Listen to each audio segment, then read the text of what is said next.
പ്രിയപ്പെട്ടവരെ, ഇന്ന് നിങ്ങൾക്ക് വിശേഷപ്പെട്ട ഒരു ദിവസമാണ്. നിങ്ങൾക്ക് ആവശ്യമുള്ള 3 തരം അനുഗ്രഹങ്ങൾ തരുവാൻ കർത്താവ് ആഗ്രഹിക്കുന്നു. എന്താണ് അനുഗ്രഹമെന്ന് ചിന്തിക്കുകയാണോ? യേശു നിങ്ങളെ സ്നേഹിക്കുന്നു, നിങ്ങളെ അനുഗ്രഹിക്കാൻ ആഗ്രഹിക്കുന്നു എന്ന് നിങ്ങൾ വിശ്വസിക്കുന്നുണ്ടല്ലേ? എങ്കിൽ ദൈവം തീർച്ചയായും നിങ്ങൾക്ക് ഈ അനുഗ്രഹം തരും. 3 വിധം അനുഗ്രഹങ്ങൾ തരുമത്രേ. അതുള്ളത് സദൃശവാക്യം 22-ാം അധ്യായത്തിൽ 4-ാം വാക്യത്തിലാണ് ദൈവം പറഞ്ഞിരിക്കുന്നത്. അതെന്താണെന്നാൽ, ധനവും മാനവും ജീവനും. നാം ഒരിക്കലും ദാരിദ്ര്യത്തിലും കഷ്ടപ്പാടിലും ജീവിക്കാൻ ആഗ്രഹിക്കുന്നില്ല. നമുക്ക് ധനം ആവശ്യമാണ്, അതായത് കഷ്ടപ്പാടില്ലാത്തൊരു ജീവിതം, തികവുള്ള ഒരു ജീവിതം, കടം, പട്ടിണി, പണബാധ്യത ഇതൊന്നുമില്ലാത്തൊരു ജീവിതം. എല്ലാ ആവശ്യങ്ങളും നിറവേറ്റപ്പെടുന്നു, ഒരു കുറവുമില്ലാതെ, കടങ്ങളില്ലാതെ, കടബാധ്യതകളില്ലാതെ ദൈവം തികവോടെ നടത്തുന്നു. ഇതൊരു അനുഗ്രഹമുള്ള ജീവിതമാണ്. സമ്പത്ത്. രണ്ടാമത്തേത് മഹിമ.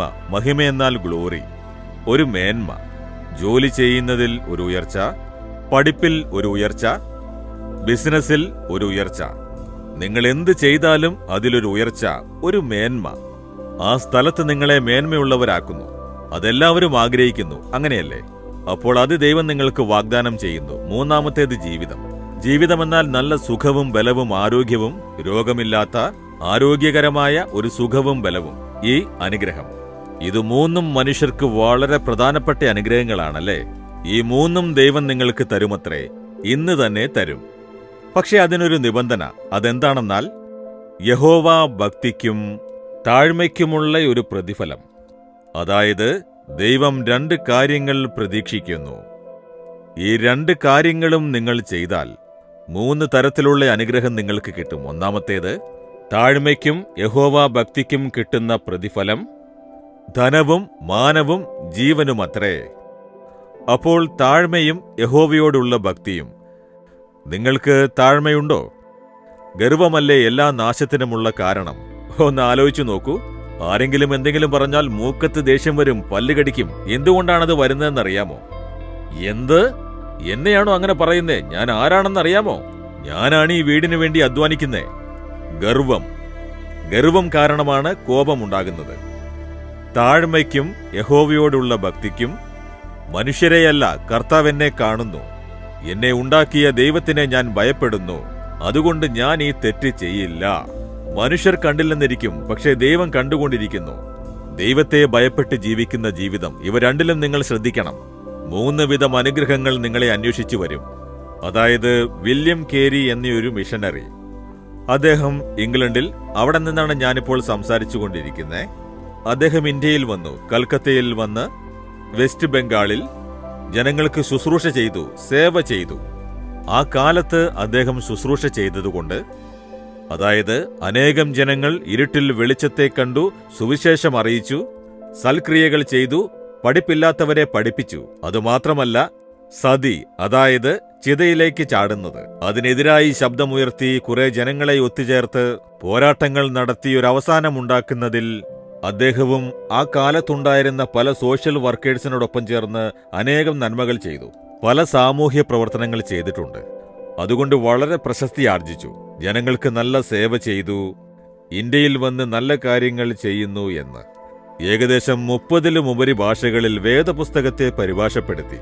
ഒരു ഭാഷ പഠിക്കുന്നത് തന്നെ ബുദ്ധിമുട്ടാണ്. അദ്ദേഹം ഇവിടുന്ന് പോയി ഇന്ത്യൻ ഭാഷകളിൽ 30 ഭാഷകൾ പഠിച്ച് ബൈബിൾ പരിഭാഷപ്പെടുത്തി. എന്നാൽ ഒന്ന് ഓർത്തു നോക്കൂ, അത്രയ്ക്ക് ജനങ്ങൾക്ക് അനുഗ്രഹമുള്ളവനായി. ഒരു ദിവസം ഒരു സമ്മേളനത്തിൽ അദ്ദേഹത്തെ പ്രശംസിക്കുവാനായി രാഷ്ട്രീയ നേതാക്കളും സാമൂഹിക തലവന്മാരും ഒരു വലിയ സമ്മേളനത്തിൽ ഒരുമിച്ചുകൂടി അദ്ദേഹത്തെ പ്രശംസിച്ച് സംസാരിച്ചു. വിദേശത്തുനിന്ന് വന്ന് ഇദ്ദേഹം നമ്മുടെ ജനങ്ങൾക്ക് നന്മ ചെയ്തു എന്ന് പലരും അദ്ദേഹം ചെയ്ത സൽപ്രവൃത്തികളെക്കുറിച്ച് പറയുകയുണ്ടായി. അപ്പോൾ ഒരാൾക്കത് ഇഷ്ടപ്പെട്ടില്ല. എന്താണിത്? വിദേശത്തുനിന്ന് വന്ന് ഇന്നതൊക്കെ ചെയ്തു എന്ന് അയാളെ പ്രശംസിക്കുന്നത് എന്തിനാണ് എന്നയാളെ നാണം കെടുത്തണമെന്ന് വിചാരിച്ച് അയാള് എഴുന്നേറ്റ് സംസാരിക്കുകയുണ്ടായി.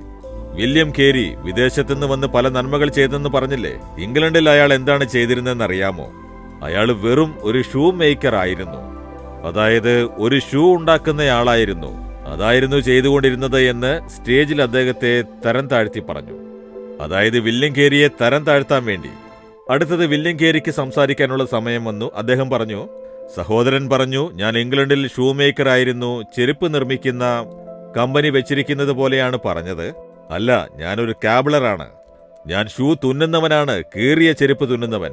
ഷൂ നിർമ്മിക്കുന്ന ലെവലിൽ ഞാൻ വലിയ ആളൊന്നുമല്ല. താനൊരു ചെരുപ്പുകുത്തിയാണ് എന്ന് അദ്ദേഹം സ്വയം തരം താഴ്ത്തി. അതിനാൽ ദൈവം അദ്ദേഹത്തെ ഉയർത്തി. ഇന്ത്യൻ സർക്കാർ അദ്ദേഹത്തിന്റെ പേരിൽ സ്റ്റാമ്പ് ഇറക്കുകയുണ്ടായി. അദ്ദേഹത്തെ ബഹുമാനിച്ചു. എങ്ങനെയാണ് ആ മാന്യതയും പ്രശസ്തിയും ഉണ്ടായത്? താഴ്മ. ആരെങ്കിലും നിങ്ങളെ താഴ്ത്തി പറഞ്ഞാൽ പെട്ടെന്ന് ദേഷ്യം വരാറില്ലേ? ആ കോപത്തിന് കാരണം ഗർവം തന്നെയല്ലേ? നിങ്ങളെ താഴ്ത്തണം എന്ന് പറഞ്ഞാൽ, അയ്യോ എനിക്ക് അതിനുപോലും യോഗ്യതയില്ല എന്ന് പറഞ്ഞിട്ട് വിടണം. ആ താഴ്മയുണ്ടോ നിങ്ങൾക്ക്? താഴ്മയും യഹോവയോടുള്ള ഭയവുമുണ്ട് എങ്കിൽ ഈ 3 വിധത്തിലുള്ള അനുഗ്രഹങ്ങളും ഇന്ന് നിങ്ങളെ തിരഞ്ഞു വരും. അപ്പോൾ നിങ്ങളെ താഴ്ത്തി സംസാരിക്കുമോ? ദൈവമേ, എന്റെ ഗർവമാണ്. വീട്ടിലും വഴക്ക്, ജോലിസ്ഥലത്തും വഴക്ക്, പോകുന്നിടത്തെല്ലാം വഴക്ക്. ആരും ഒന്നും പറയരുത്. ഉടനെ നിങ്ങൾക്ക് കോപം മൂർധാവിൽ കയറും. തോന്നിയത് പറയും, വഴക്കു കൂടും. ഞാൻ ആരാണെന്നറിയാമോ എന്ന് പറയും. ഇന്ന് നിങ്ങളെ താഴ്ത്തി, ഞാൻ ഒന്നുമല്ല ദൈവമേ, ഞാൻ വെറും മണ്ണാണ്. ഞാനൊരു മണ്ണാണെന്ന് അങ്ങേക്ക് അറിയാമല്ലോ. എനിക്കൊരു യോഗ്യതയുമില്ല എന്ന് നിങ്ങളെ താഴ്ത്തൂ. ദൈവം 3 വിധം അനുഗ്രഹങ്ങൾ നിങ്ങൾക്ക് തരും. സമർപ്പിക്കുമോ? ദൈവമേ, എന്റെ ഗർവത്തെ പൊറുക്കണമേ, എന്റെ അഹങ്കാരത്തെ ക്ഷമിക്കണേ, സ്വാർത്ഥതയെ ക്ഷമിക്കണമേ. എന്നെ താഴ്ത്തുന്നു ദൈവമേ. യഹോവയ്ക്ക് ഭയന്ന് അവന്റെ വഴികളിൽ നടക്കാനായി സമർപ്പിക്കുന്നു.